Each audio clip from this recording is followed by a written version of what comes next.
Et bonjour, alors aujourd'hui c'est la 10e de un max de comics, et j'ai décidé de faire une émission un peu spéciale, donc comme c'est la 10e, je vais vous présenter un peu le DVD de Kick-Ass, un DVD de Kick-Ass qui est sorti en fait depuis le 15 septembre, donc le voilà.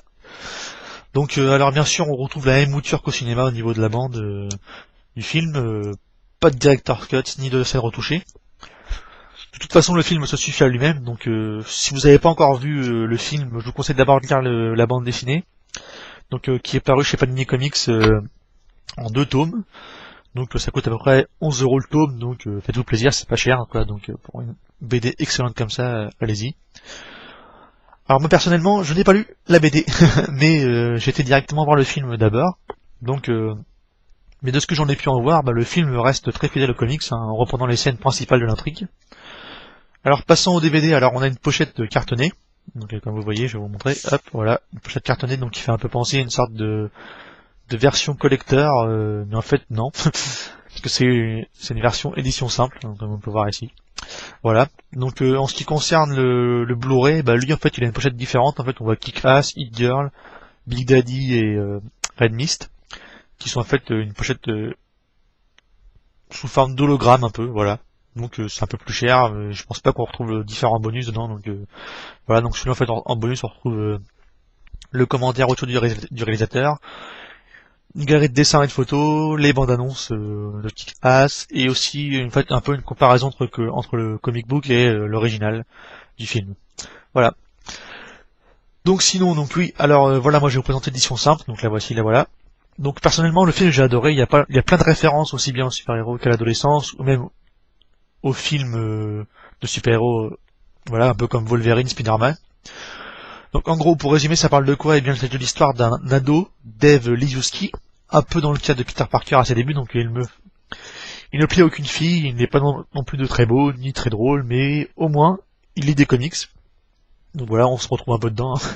Et d'ailleurs, ne vit que pour ça. Donc pour lui, les super-héros sont une véritable obsession, et il décide de vivre sa passion dans la réalité. Mais comme on le sait, la réalité est beaucoup plus rude qu'on ne le pense.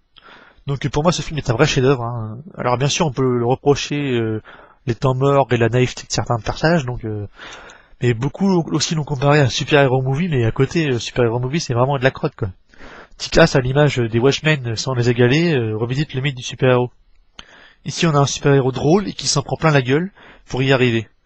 Le scénario reste vraiment fouillé, l'intensité monte au fur et à mesure et l'humour y est omniprésent. Ainsi que la violence bien sûr, donc beaucoup de sang, donc attention aux enfants. Donc on y traite de la mort, de la vengeance sous un nouvel angle. Donc je vais pas vous raconter l'histoire car ce film est à voir quoi. Donc si vous en avez marre des super-héros sérieux qui se la pètent, il vous faut Kick-Ass.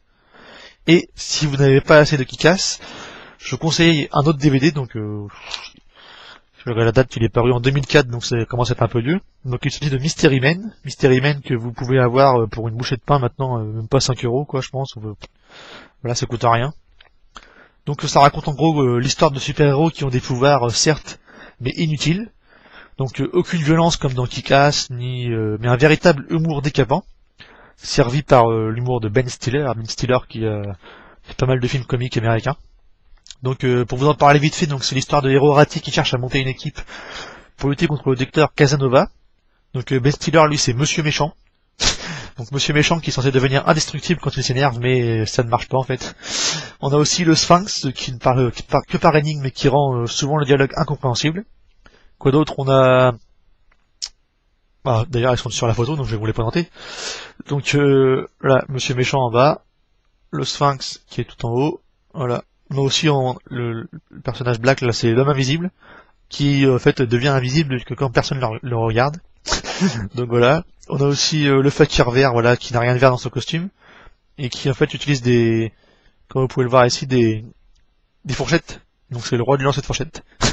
On a aussi la fille du boulard, donc au milieu, voilà. Et donc son seul pouvoir c'est de posséder la boule de son père et la boule de bowling. Attention, faites pas dire ce que j'ai pas dit. La boule de bowling et qui en fait lui permet d'avoir des pouvoirs en lançant une boule de bowling, voilà. Et la pelle, donc la pelle qui croise plus vite que n'importe qui. Enfin bon, c'est à découvrir, donc si vous avez aimé Kick-Ass, vous aimerez Mystery Man qui est vraiment décalé. Voilà. Donc on se retrouve pour une prochaine émission, sans doute celle de la rentrée que je vais faire, parce que moi je rentre que dans 2 semaines, donc Je vais faire une émission spéciale rentrée pour expliquer un peu de quoi j'ai parlé cette année, quels sont mes projets à moi, etc., etc. Donc voilà. Ciao, ciao.